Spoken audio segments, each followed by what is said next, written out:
tout le monde, j'espère que vous allez bien. Je suis super contente de vous retrouver aujourd'hui pour une nouvelle vidéo en espérant que voir nos tronches à Théo et moi toutes les semaines ne vous fatigue pas trop. Vous l'avez vu dans le titre, on ne va pas faire de suspense. Aujourd'hui est le deuxième épisode de notre nouvelle série sur les alliés européens des différents candidats à la présidentielle. J'avais fait un petit sondage sur Twitter pour savoir quel serait le prochain candidat à être traité dans ce format et le peuple a parlé, Yannick Jadot a été désigné.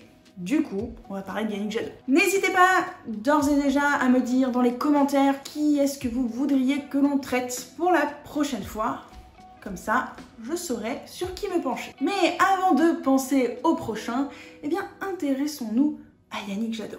Alors, vous le savez, Yannick Jadot représente une famille politique de gauche ouvertement pro-européenne. C'est d'ailleurs un des marqueurs de ce parti écologiste, car je vous le rappelle, EELV, ça signifie Europe Écologie Les Verts, donc il n'y a pas plus explicite sur le sujet européen. Et en cela, Yannick Jadot et EELV se démarquent quand même un petit peu des autres courants de la gauche. Par exemple, vous le savez, Mélenchon est très souverainiste et assez hostile à l'Union européenne. Il a d'ailleurs proposé pendant longtemps la possibilité de quitter l'Union européenne, même s'il s'est adouci un petit peu pour cette campagne présidentielle. Le PCF a également aussi ce petit côté souverainiste, même si eux ne sont pas allés jusqu'à vouloir la sortie de l'UE. Et du côté du PS, eh bien, même si c'est un parti qui se veut pro-européen, il y a quand même pas mal de divisions internes au fil des années. Et donc du coup, la relation avec l'Union européenne peut être un petit peu ambiguë et ambivalente en fonction des périodes. Alors que chez les Verts,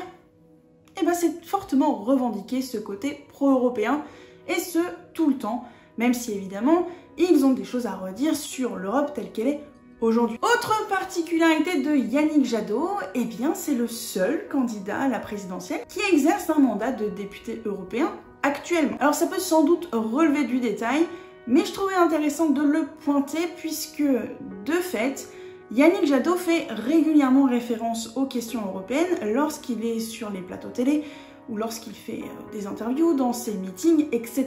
Ainsi donc, la dimension européenne semble imprégner fortement sa campagne. Alors, encore une fois, l'objectif de cette vidéo, eh bien, ce n'est pas de rentrer dans le détail du programme du candidat, mais de savoir qui sont ses alliés au niveau européen et comment ils pourraient influencer l'Europe s'il était à la tête de l'État français. En tout cas, sachez tout de même que Yannick Jadot doit être un des seuls candidats à la présidentielle à se revendiquer ouvertement fédéraliste. Alors bref, la question que vous vous posez tous et qui vous taraude depuis des semaines, qui sont les copains de Yannick Jadot au niveau européen?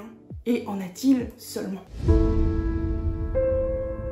Alors, au Parlement européen, eh bien, les Verts sont franchement mieux lotis que la France insoumise, puisque le groupe Vert ALE est la quatrième force politique au sein de l'hémicycle, et qu'ils ont 73 députés européens. Ce groupe, qui existe depuis 1999, a fortement progressé au fil des années, notamment depuis la précédente législature. Ils sont passés par exemple d'une cinquantaine de députés à 73, ce qui est une belle progression tout de même. Au sein du groupe, on retrouve 17 différentes nationalités, ce qui est une assez bonne couverture de l'Union européenne qui, je vous le rappelle, est composée de 27 États membres. Ça démontre tout de même une difficulté pour le courant écologiste d'exister dans certains pays de l'Union européenne. Mais ça, on y reviendra un petit peu plus tard. Alors, malgré une augmentation pas dégueulasse en termes numéraires au sein du Parlement européen, bien, force est de constater que l'influence politique de ce groupe n'a pas connu la même progression. En effet, même si les Verts peuvent parfois se montrer cruciaux sur certains textes, bien il faut quand même savoir que le PPE, la droite, le SND, la gauche, et Renew Europe, les libéraux centristes, n'ont pas nécessairement besoin des Verts pour adopter des textes, puisqu'à eux seuls, ils ont la majorité absolue. Autre marqueur de cette influence limitée, eh bien, c'est que, à l'occasion d'un accord de mi-mandat qui a été signé il y a quelques semaines, eh bien, les Verts n'en font pas partie. Cet accord de mi-mandat, qui est une forme d'accord de coalition au niveau du Parlement européen, n'a été signé que, entre guillemets, par les socialistes, le PPE et Renew Europe, les libéraux. Alors selon le groupe des Verts, eh bien ils n'ont pas été invités aux tables des négociations, ce que réfutent complètement les 3 autres groupes, estimant que les invitations ont bien été envoyées et qu'elles n'ont pas reçu de réponse positive. Il faut savoir que le principe même de participer à ces discussions, eh bien ça a posé de gros débats au sein du groupe des Verts. Parce que vous avez une frange qui est considérée comme des Verts plutôt réalistes et pragmatiques, qui est prête à s'ouvrir à d'autres groupes politiques et à être dans une logique de compromis, alors que vous avez l'autre partie des Verts qui est beaucoup plus accrochée aux fondamentaux et qui ne veut pas entendre parler de compromis et qui ne veut pas céder de peur d'être dans la compromission. Et vous vous en doutez, EELV, donc les Verts français, font plutôt partie de cette deuxième catégorie. Cependant, il est quand même intéressant de noter qu'au sein du Parlement européen, bien le groupe des Verts est celui où les députés européens votent le plus en accord avec la ligne du groupe. Ça veut dire que la discipline de vote au sein du groupe des Verts est la plus forte, ce qui met en avant une unité assez forte au sein du groupe des Verts. Donc c'est plutôt cool. Au niveau de la Commission européenne, eh bien les Verts, là, ils font chou blanc. Il n'y a pas de commissaire européen vert. Dommage. Du coup, comme je vous le disais dans la dernière vidéo sur Mélenchon, le fait de ne pas avoir de commissaire européen, eh bien ça bloque quand même pas mal l'influence d'un courant politique au sein de l'Union européenne. Notamment quand l'un des textes phares de cette mandature, eh bien c'est le Green Deal, donc un gros paquet législatif qui concerne tous les sujets environnementaux à plein d'échelons différents. Donc là, pour le coup, leur influence peut se trouver limitée. Cependant, il faut avoir conscience que ça pourrait évoluer bientôt, savoir dès 2024, quand il va y avoir un renouvellement de la Commission européenne, puisque en effet, en Allemagne, dans le cadre de l'accord de coalition entre les sociodémocrates, les libéraux et les Verts, eh bien le poste de commissaire européen de l'Allemagne doit être choisi par le parti Die Grünen, donc les Verts allemands. À la condition évidemment qu'Ursula von der Leyen, la présidente actuelle de la Commission européenne qui est allemande, ne soit pas reconduite à sa fonction. Côté États membres, eh bien là aussi c'est délicat pour nos amis les Verts. À l'heure actuelle, aucun chef d'État ou de gouvernement siégeant au sein du Conseil européen ne fait partie du courant politique vert. Je vous le rappelle, au sein du Conseil européen, bien on décide des grandes orientations de l'Union européenne, ce qui est vraiment une institution clé. Et ne pas être dans cette institution, eh bien c'est très bloquant pour l'influence politique qu'on souhaite avoir. Ainsi, si Yannick Jadot était élu demain, eh bien il n'aurait pas à proprement parler d'alliés membres des Verts européens autour de la table. Il serait un peu seul, quoi.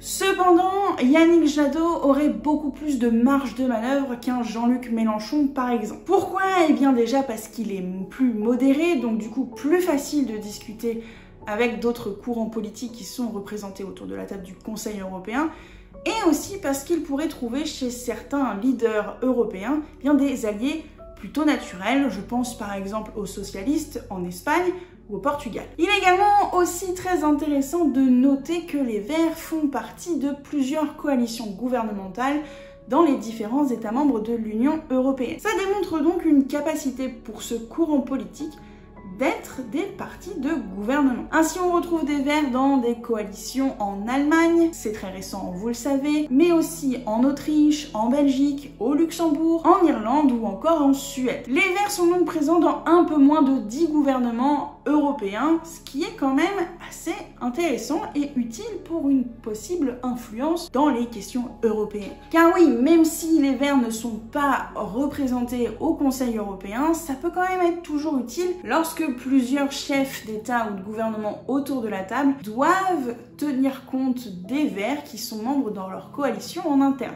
Ce qui peut donc toujours être utile pour un Yannick Jadot s'il veut pousser certains dossiers et priorités au Conseil européen. Mais cependant, ça ne fait pas tout. Car oui, dans certains États membres de l'Union européenne, les Verts font partie de coalitions qui, pour nous Français, ne sont absolument pas naturelles, puisque oui, il existe des coalitions Verts-droite. Je sais, ça fait un choc quand on l'entend. Hein. Petite coalition entre ELV et LR... Non, n'y pensons même pas. Ainsi, c'est le cas dans plusieurs États membres de l'Union européenne, notamment en Autriche, en République tchèque, en Belgique ou en Irlande. Les Verts font partie de coalitions où la droite est également présente. Du côté de l'Allemagne, les Verts, eux, sont dans une coalition avec les sociodémocrates, mais aussi les libéraux, qui sont très proches des centristes français. Et ces gouvernements-là, eh bien, ils n'ont pas forcément la même position que EELV, même s'il y a des Verts au sein même de ces gouvernements. Ainsi, au niveau européen, même des Verts d'autres pays pourraient ne pas soutenir Yannick Jadot du fait d'accords de coalition en interne avec d'autres courants politiques. En Autriche, par exemple, les Verts sont dans une coalition avec le parti OVP, qui est la droite conservatrice au sein de ce pays. Et cette droite a des positions qui sont aux antipodes des positions EELV, notamment sur les questions d'immigration ou de sécurité. Et pourtant, l'allié vert autrichien de Yannick Jadot a accepté de faire partie de cette coalition, même en tenant compte des positions que je viens d'énumérer. Et alors, comment parler des Verts de Yannick Jadot sans aborder la question des Verts allemands? Car assez naturellement, les deux partis écolos des deux côtés du Rhin sont régulièrement comparés. Si sur le fond, ils partagent énormément de similitudes et une idéologie proche, même s'il y a quand même des divergences fortes, notamment sur les questions économiques, et bien sur la forme, ces différences, elles sont encore plus criantes. Die Grünen, donc les Verts allemands, ils ont fait le pari de l'ouverture aux autres et à la coalition avec un mouvement qu'on appelle les Réalos. Alors cette logique, elle est assez normale, puisqu'elle colle au mode de fonctionnement de la démocratie allemande, qui est un régime parlementaire où les coalitions, c'est la base de tout.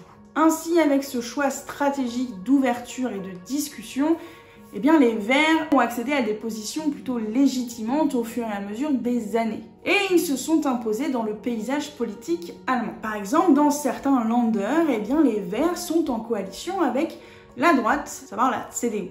Et ça, eh bien, c'est un peu inconcevable pour EELV et notre Yannick Jadot, qui verrait dans ce genre d'ouverture aux autres, eh bien, une forme de compromission. Et d'ailleurs, quand les Verts allemands ont fait ce choix d'ouverture à d'autres formations politiques en Allemagne, eh bien, ça a été vu comme une forme de droitisation pour les Verts français. Donc parfois, les relations entre Verts allemands et Verts français, eh bien, c'est pas toujours évident. Car oui, vous le savez, EELV s'est placé à gauche de l'échiquier politique français. Contrairement à Die Grünen, qui a voulu une position plus centriste pour avoir ainsi la capacité de discuter avec tout le monde. Et par ce choix, Die Grünen a montré qu'il pouvait être en responsabilité. Côté français, la stratégie, c'est plutôt tout ou rien. Ce qui s'explique évidemment par notre régime politique français, qui ne donne que deux possibilités, être dans la majorité ou être dans l'opposition. Alors Yannick Jadot et EELV, eh bien, ils sont bien plus implantés et intégrés dans la bulle européenne que ne l'est la France Insoumise qu'on a vue la dernière fois. En effet, contrairement à la France Insoumise de Jean-Luc Mélenchon qui n'est membre d'aucun parti européen, eh bien EELV est membre du Parti vert européen, qui est une structure qui regroupe les partis verts de tous les pays de l'Union européenne et même au-delà. Alors, par cette structure, les différents courants écologistes des pays membres de l'Union européenne se sont mis d'accord sur des positions autour de différentes thématiques. Ce qui, vous en conviendrez, constitue une base solide pour avoir des alliés en Europe et entretenir ces relations favorables. Alors, on vient de le voir, Yannick Jadot, il a quand même pas mal de copains en Europe.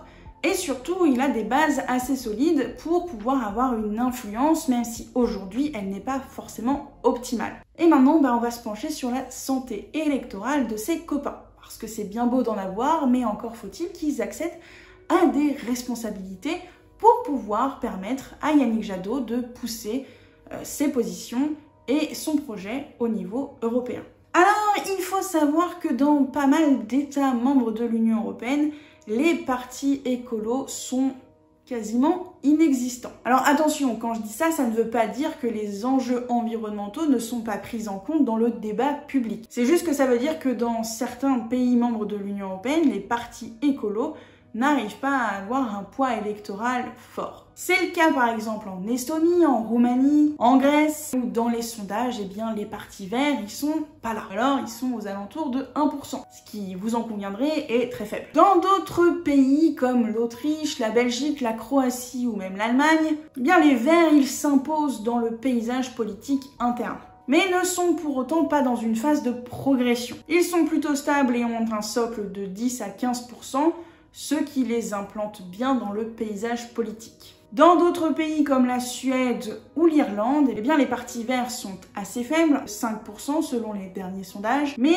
ils ont l'avantage d'être stables aussi, d'exister, et dans ces pays, eh bien ils sont même membres de la coalition gouvernementale. Donc c'est pas fou, ça ne pourra pas leur permettre d'accéder à des postes tels que Premier ministre, mais au moins, ils ont un petit peu d'influence à leur échelle. Toujours plus que Yannick Jadot aujourd'hui.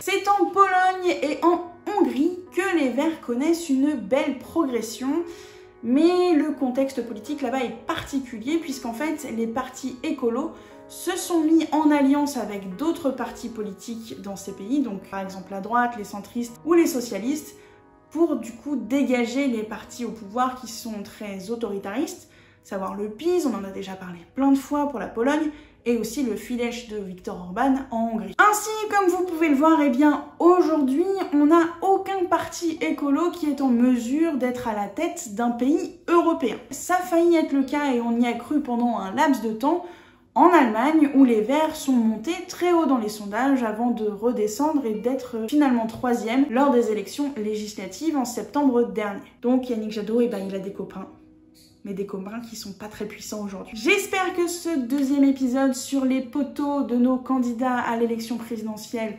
vous aura plu et que vous aurez appris certaines choses et que ça vous aura permis d'avoir une photographie de ce que ça donne les Verts au niveau européen. Je vais pas vous retenir plus longtemps, en tout cas, n'hésitez pas à partager la vidéo, à vous abonner ou à mettre un petit pouce bleu, ça nous fait toujours plaisir et puis ça nous aide beaucoup.